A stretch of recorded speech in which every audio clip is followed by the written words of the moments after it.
All right, we now have a quorum, so the Senate Finance Committee is in session. We have one bill to hear, and we've got a couple to vote. So we will start with House Bill 1274. Who's the person here?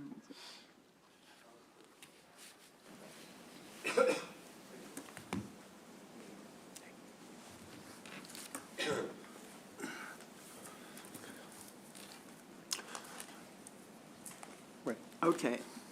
Good afternoon. My name is Steve Weiner. I'm a pharmacist in Baltimore City. I own two pharmacies, Mount Vernon Pharmacy and Mount Vernon Pharmacy at Fallsway. I was asked to speak on behalf of this bill by the plan sponsor, House Bill 1274. I will be very brief, and if you have questions, I'm glad to address them. In 1992, there was a federal law that enacted the federal 340B program. That program allows covered entities, which are generally non-profitable organizations in healthcare, to procure and purchase pharmaceuticals at highly discounted prices.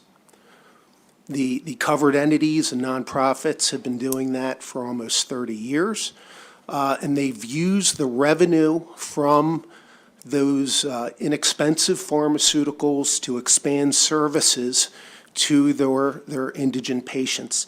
Healthcare for the Homeless, for example, had a dental program. I think this year Medicaid might cover dental, hopefully, but they've been providing dental services for years because of the revenue from this program. Chase Brexton Health Services, an HIV organization, also an entity, has provided services that aren't normally provided by Medicare and Medicaid. This bill, the purpose is to protect the revenue stream for those nonprofit covered entities. That's the sole purpose of the bill. Those entities may have a pharmacy of their own, or sometimes they don't want to deal with the minutia of running a pharmacy. They're into health care for their patients, and they may contract with another pharmacy to provide those pharmaceuticals. But the revenue from that program flows back to the covered entity. The bill that you have before you has compromised language with all the stakeholders. That includes contract pharmacies, drug manufacturers, pharmacy benefit managers, and most importantly, those nonprofit covered entities that we discussed. They've all agreed on the language in front of you. The bill passed out of committee unanimously, and to my knowledge, there are no negative votes on the floor, and there is no fiscal note on the bill for the state. I would respectfully request a positive vote quickly so we can get this done before, I'm not going to pronounce it right, but signed die. Again, any questions, I'm glad to answer them. All right, are there questions? Senator Battle? Madam Chair, we noticed that our sponsor showed up, so I Yes. just wonder maybe he would have a few comments for us. Sure. Sorry I'm late. I ran over here. Delegate Cullison, who's the chairman of insurance, took a good hatchet job to this bill. I think it's pretty well worked out, but if anything's bubbled up from the surface since that all went down, I haven't heard about it, but be glad to answer any questions that there may be. Thank you, Delegate Senator Vital. Any questions for the sponsor? Senator Kramer. Yes, thank you, Madam Chair, and I did receive a phone call from Delegate Cullison indicating her full support for the bill as passed out from the House. So I hope that we can move favorably on the bill very quickly, Madam Chair, and I know a lot of work went into it.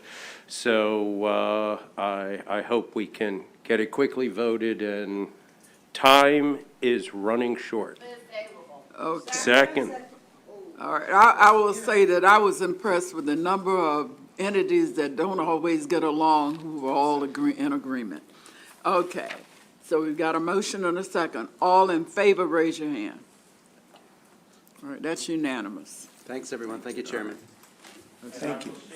Delegate Dickey, that's the first time that has happened in a very long time in this It might be even longer. Great to see the if we love. Don't behave ourselves. Thank you Okay, all. we've got some voting to do. Okay. And I guess, Yeah, on the voting list, this is House Bill 866. This is a bill that relates to consumer protections for genetic information.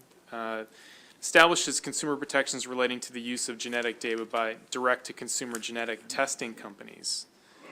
The bill requires any such company to provide consumers with information regarding the company's policies and procedures, to obtain consent from the consumer before collecting, using, or disclosing the consumer's genetic data, and to develop and implement policies and procedures to protect the genetic data. The bill also aligns consent requirements for direct-to-consumer genetic testing databases when used for forensic genetic genealogical DNA analysis and search purposes with the consent standards established under the bill.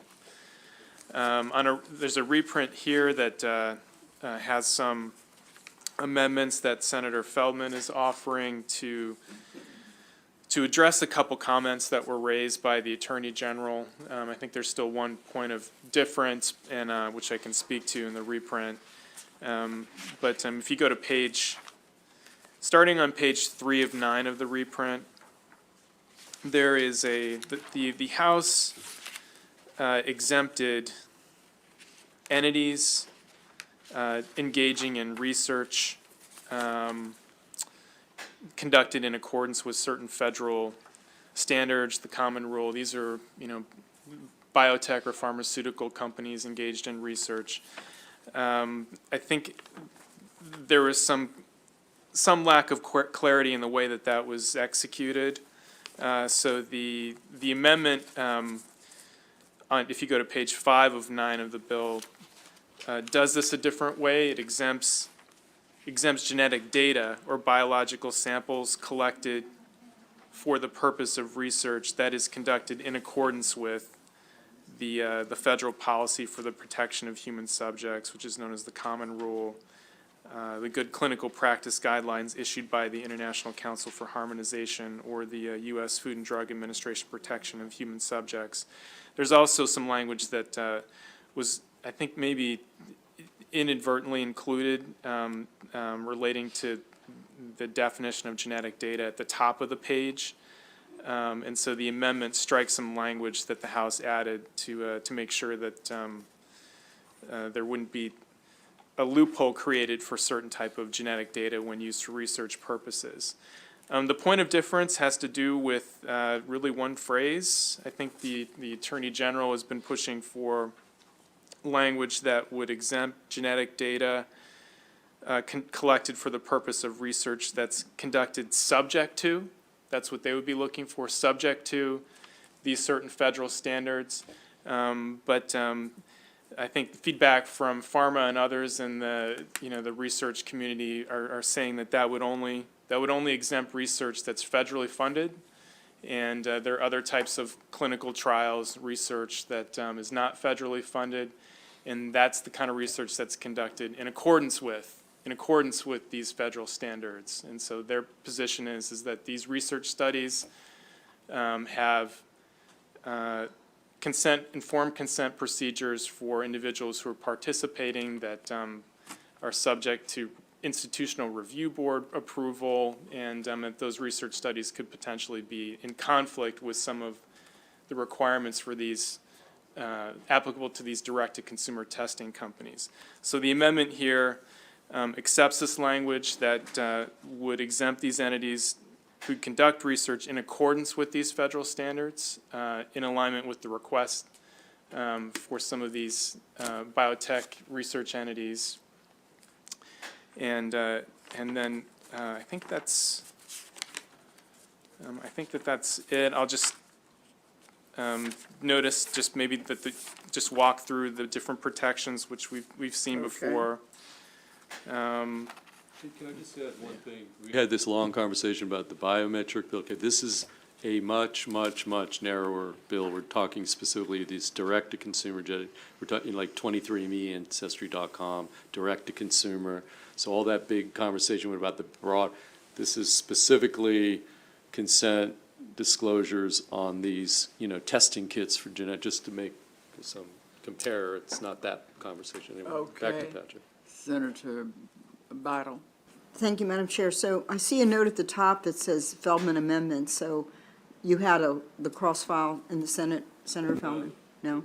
Actually, Senator Sidnor has the cross-file, but we're just have the House bill at this point. We're just. So I'm reading an email from Hannah Abrams. Right. 3 reasons for us to oppose the bill. Okay, so I'll just, and I think Patrick touched on it, 2 of her concerns are dealt with in the amendments. So 2 of them are moot, and Okay. Patrick can confirm. The only issue is this 3-word difference, subject to or in accordance with, and specifically, again, Patrick referenced on page 5 of 9, if you go down to the middle, and there's this genetic data or biological samples collected for the purposes of research as defined in 45 CFR. Do you see that? That is conducted in, and I have in here, so this is the only point of difference at this point. The other 2, the other amendments Patrick referenced deal with that. The AG's office would like the word subject to.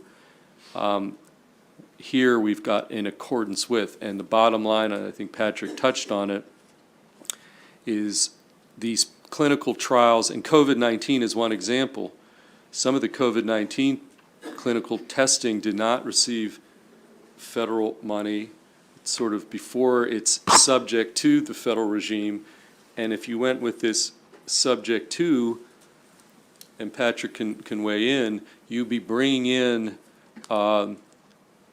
to the fold here these preclinical trials that are in accordance with, that are complying with the federal rules, but they're not subject to. And the reason they're still following sort of the rules is because when you get to the end and you want to get approval from the FDA, they're going to look back at how you were handling things at the beginning. So I guess then the point of contention is the exemption for these preclinical, COVID's one example, not broad enough. It would have a chilling effect on some of the clinical work. The bill is about direct consumer genetic testing, and this sort of debate, I think this discussion is sort of running a field of what the whole core point of the bill is. But Patrick can go, but that's the only difference now as a result, is this research that this language, I think, is allowing to go forward, not bringing it into the bill where you could have some conflicts on consent.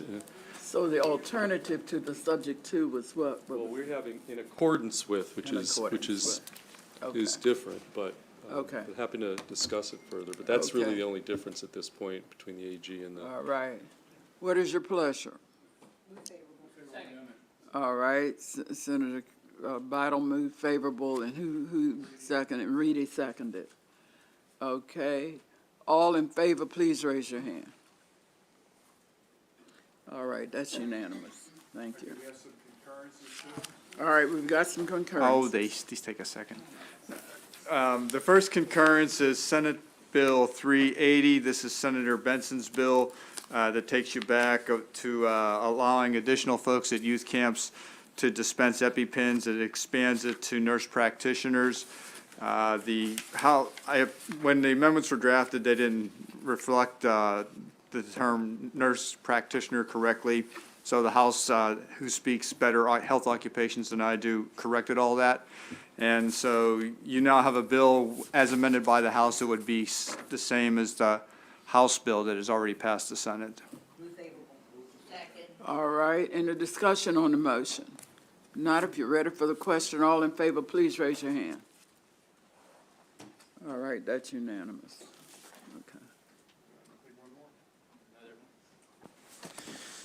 The next concurrence is Senate Bill 633, which makes various changes to the statutory framework that governs the state's 911 system. The House amendments that are shown in the reprint with you One, strike language that would have required jurisdictions to pay 911 specialists an amount that exceeds the state minimum wage, and that's found on page 7.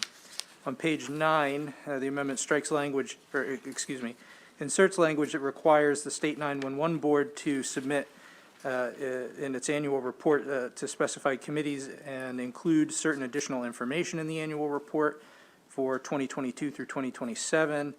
And then finally, the amendment requires the Maryland Department of Emergency Management to summarize and analyze certain information and report that information. Yes. Is this the bill? This bill doesn't have the thing about the counties authorizing the fees. That was a different 911 bill, correct? This is that bill.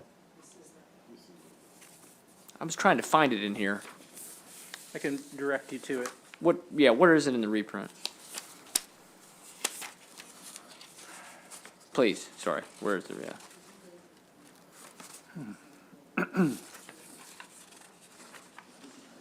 I'm just struggling as I scan through it now, not having a, Yeah, I know, it's a little weird Outline when that. it's. I was hoping maybe they'd struck it out of the bill, but I don't think I'm that lucky. no. No, we better keep the tax increase, got it, okay. Tax increase? Yeah. It's on page 11 of 13, and it's found on lines 21 through 22. Oh, there it is, Sophia, yeah. 11 of 13. 11 of 13. Yeah, it removes the caps. Yeah, let's county officials quietly raise it as high as they want. Okay, thank you. All right, any discussion on the motion? If not, all in favor, please raise your hands. Let's see here. All right, let's call the roll. Senate Bill 633, motion to concur. Senator Feldman? Aye. Senator Klausmeyer? Yes. Senator Benson? Yes. Senator Kramer? Yes. Senator Hayes? Yes. Senator Reedy? No. Senator Augustine? Yes. Senator Beidle? Yes. Senator Hershey? No. Senator Jennings? No. Madam Chair? Yes, Yes. and I think Augustine said no, I think. Until you meet again.